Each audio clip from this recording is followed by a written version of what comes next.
गायत्री मंत्र। ॐ भूर्भुवः स्वः तत्सवितुर्वरेण्यं भर्गो देवस्य धीमहि धियो यो नः प्रचोदयात्। ॐ शान्ति शान्ति शान्ति। ओम। Monday prayer. गुरु और माता पिता है हमारे भाग्य विधाता। माता पिता ने जन्म है दिया, प्यार से पालन पोषण किया, रक्षा की शिक्षा दी, सम्मान और प्यार का नाता। गुरु और माता पिता है हमारे भाग्य विधाता। उनके हित की करे कामना, रखे कृतज्ञता की भावना। यश के हैं शिल्पकार, हमारे जीवन का आधार। सम्मान और प्यार का नाता। गुरु और माता पिता है हमारे भाग्य विधाता। गुड मॉर्निंग संजीवनियन। सुप्रभात मेरे प्यारे बच्चों। आज है मोटिवेशनल मंडे अर्थात सांस्कृतिक प्रेरणादायक सोमवार। आज मैं आपको एक कहानी सुनाने वाली हूँ। एक बार की बात है, सवेरे का समय था। सभी लोगों ने अपने दुकान खोले और सेठ धनीराम भी अपने दुकान में आकर बैठ गए। सेठ धनीराम ने अपनी दुकान में एक फ़ोन कनेक्शन लिया हुआ था, जहां अक्सर लोग अक्सर फ़ोन करने आते थे, क्योंकि गांव में फ़ोन की वही एक दुकान थी। सेठ जी अपनी दुकान में सामान को व्यवस्थित कर ही रहे थे कि अचानक एक 22-23 साल का लड़का किशन उनकी दुकान पर आया और उसने फ़ोन उठाया। क्योंकि दुकान में ग्राहक बहुत कम थे, सेठ जी ने किशन की बातें सुनी। किशन ने किसी जमींदार को फ़ोन लगाया था। उसका वार्तालाप कुछ इस तरह हुआ। किशन: सेठ जी, आप एक बड़े जमींदार हैं, क्या आपके पास कोई काम है? मेरे लायक अगर कोई काम है तो मुझे काम दीजिए।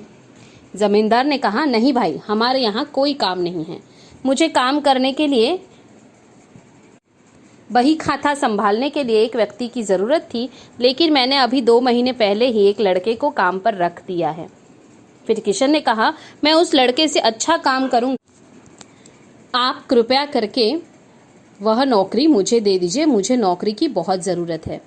सामने से ज़मींदार ने कहा, अरे भाई नहीं, वो लड़का बहुत अच्छा काम करता है, मैं उसे नौकरी से नहीं निकाल सकता। किशन ने कहा, जितनी तनख्वाह आप उस लड़के को देते हैं उससे कम तनख्वाह में उससे अच्छा काम मैं करूंगा, आप कृपया मुझे नौकरी पर रख दीजिए। अब जमींदार ने चिल्लाए और उन्होंने किशन को कहा, देखो भाई, वो लड़का बहुत ईमानदार है, मैं उससे बहुत प्रसन्न हूँ, तुम फ़ोन रख दो, तुम्हारे लायक कोई नौकरी नहीं है।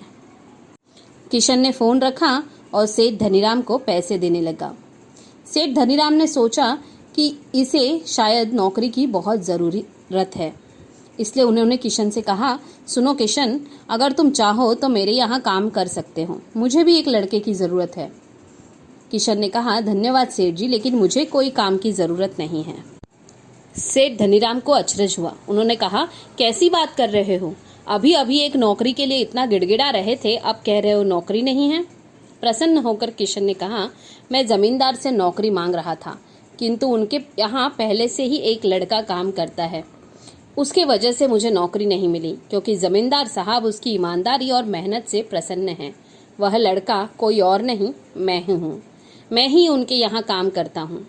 सेठ धनीराम आश्चर्यचकित हुए और बोले, फिर तुम उनके यहाँ फ़ोन करके नौकरी क्यों मांग रहे थे? इस पर किशन ने कहा, क्योंकि मैं स्वयं की परीक्षा लेना चाहता था कि मैं जो काम कर रहा हूँ वो अच्छी तरह पूरे ईमानदारी से और लगन से कर रहा हूँ या नहीं। सेठ धनीराम ने कहा, मान गए भाई, क्या खूब परीक्षा ली तुमने अपनी। तो यह कहानी हमें बताती है कि कभी कभी हमें समय समय पर स्वयं की भी परीक्षा लेनी चाहिए, जिसे हम सेल्फ असेसमेंट कहते हैं। हमेशा यह सोचना चाहिए कि क्या आज मैंने अपने समय का सही ढंग से उपयोग किया। हमें अपने काम को गुणवत्ता से अर्थात क्वालिटी से नापना चाहिए, ना कि मात्रा से अर्थात क्वांटिटी से। आज से आपकी परीक्षा शुरू हो रही है। सभी विद्यार्थियों को परीक्षा के लिए हार्दिक शुभकामनाएं। अब मैं आपको परीक्षा से ही संबंधित एक कविता सुनाने वाली हूँ। बहुत खेल लिया अब करे परीक्षा की तैयारी। बहुत खेल लिया अब करे परीक्षा की तैयारी। है वक्त बड़ा अनमोल अब न इसे गंवाना है। करके अच्छी तैयारी अच्छे अंक भी लाना है। हो पढ़ने का टाइम टेबल जितना पढ़े मन से पढ़े। एक विषय याद हो जाए तो अगले की ओर बढ़े। न पढ़े ज़्यादा देर वक्त पे आराम करे। न पढ़े ज़्यादा देर वक्त पे आराम करे। याद हो गए उत्तर जो उसे लिखने का भी काम करे। लिखने से बार बार याद उत्तर हो जाएगा। हो कैसा भी प्रश्न पत्र झट से वो हल हो जाएगा। ठंडे दिमाग से हर प्रश्न का दे जवाब।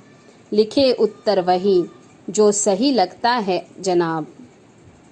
पाकर प्रथम श्रेणी को अपने माता पिता का नाम रोशन करो। नाज हो सभी को तुम पर जो कुछ ऐसा तुम काम करो। नाज हो सभी पर को तुम पर जो कुछ ऐसा तुम काम करो। आज का सुविचार। जीवन में एक बात हमेशा याद रखें, विश्वास और ईमानदारी इंसान की अमूल्य धरोहर है। मैं दोहरा रही हूँ, जीवन में एक बात हमेशा याद रखें, विश्वास और ईमानदारी इंसान की अमूल्य धरोहर है। आज के मुख्य समाचार। मुकेश अंबानी की RIL ने महाराष्ट्र को भेजे 100 टन ऑक्सीजन। कोरोना की चिंता के बीच हरे निशान में शेयर बाजार। सेंसेक्स 265 अंक उछला। खेल जगत से विश्वनाथन आनंद के पिता का निधन, चेन्नई में ली अंतिम सांस। मीराबाई का क्लीन एवं जर्क में वर्ल्ड रिकॉर्ड, एशियाई चैंपियनशिप में जीता कांस्य पदक। टेक्नोलॉजी के जगत से दूसरी बार डाउन हुआ ट्विटर, दुनिया भर में यूजर्स को हुई दिक्कत। गूगल ने लॉन्च किया नया फीचर, ड्राइविंग करते हुए कॉल और मैसेज करना होगा आसान। Requesting everyone to rise up and stand straight for the national anthem. जनगण मन अधिनायक जय हे भारत भाग्य विधाता। पंजाब सिंध गुजरात मराठा द्राविड़ उत्कल बंग। विंध्य हिमाचल यमुना गंगा उच्छल जलधि तरंग।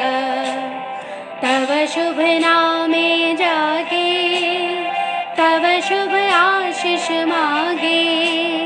गाहे तव जय गाथा जन गण